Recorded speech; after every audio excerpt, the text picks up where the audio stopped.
The actors were free to add any sort of embellishment they pretty much wanted, and kind of a running rule has been the dumber, the better. And so we've just been having such a blast putting all those things together, and I think that fun will be reflected for the audience as well.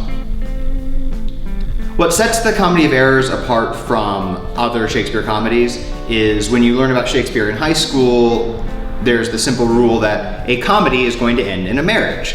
The Comedy of Errors does not do that. The Comedy of Errors is straight farce, and it is one of his few plays that takes place in one day in effectively one location, following the unities in a way that his other plays simply don't. My connection to Comedy of Errors prior to this production is I first worked on a production of it in my undergrad about 20 years ago, and that production, the director had set it in mod 60s London, and you kind of get, when you get to sort of the more farcical scenes and the runaround crazy Scooby-Doo scenes, it was very, you could see that he was very influenced by Richard Lester's Hard Day's Night, and which is very much so a live action cartoon in my opinion. So what that really revealed to me was the cartoonishness that was possible with a live action Shakespeare play.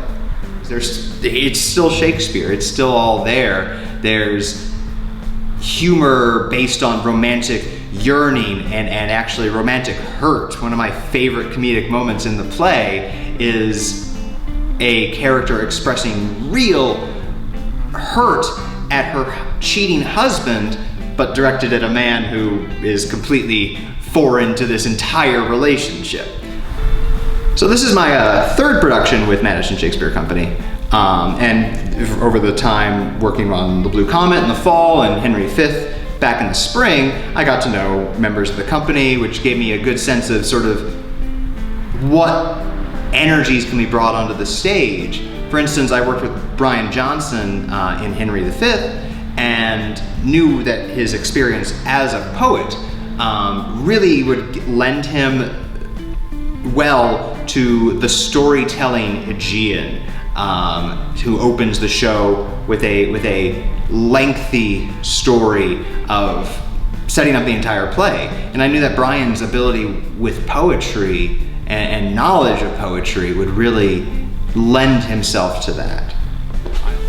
So I imagine anyone directing the Comedy of Errors will tell you one of the biggest challenges is in casting and the necessity to cast two sets of twins.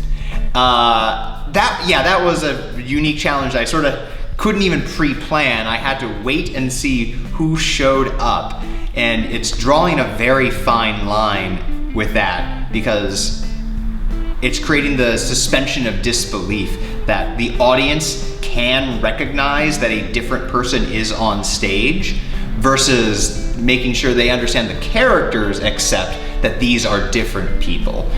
So I was never even looking for identical twins, challenging as that might be, just because I wondered how confusing that would be for an audience necessarily.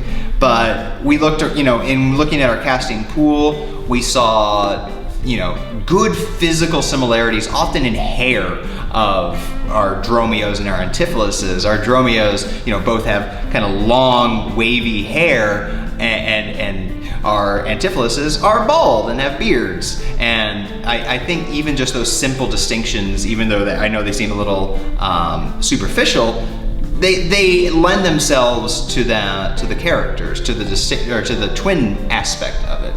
And also in casting, it was finding out who brought similar energies to antipholuses and dromios and how those would sort of match and work off of each other in telling this story.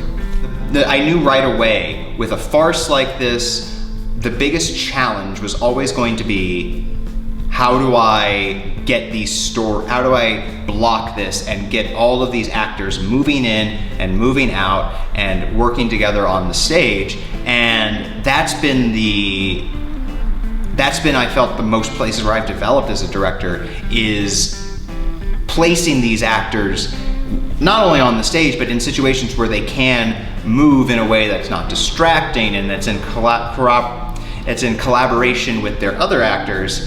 And so I think that's been the biggest thing, is learning how to create that picture with so many people, and to also have people move back and forth and up and down, so the audience is keeping focus where the text is, but being aware that this is a whole town now, especially like at the very end of the play, there are 14 people on stage. How do we sort of make that work? And that was, I think, the biggest development I've had so far.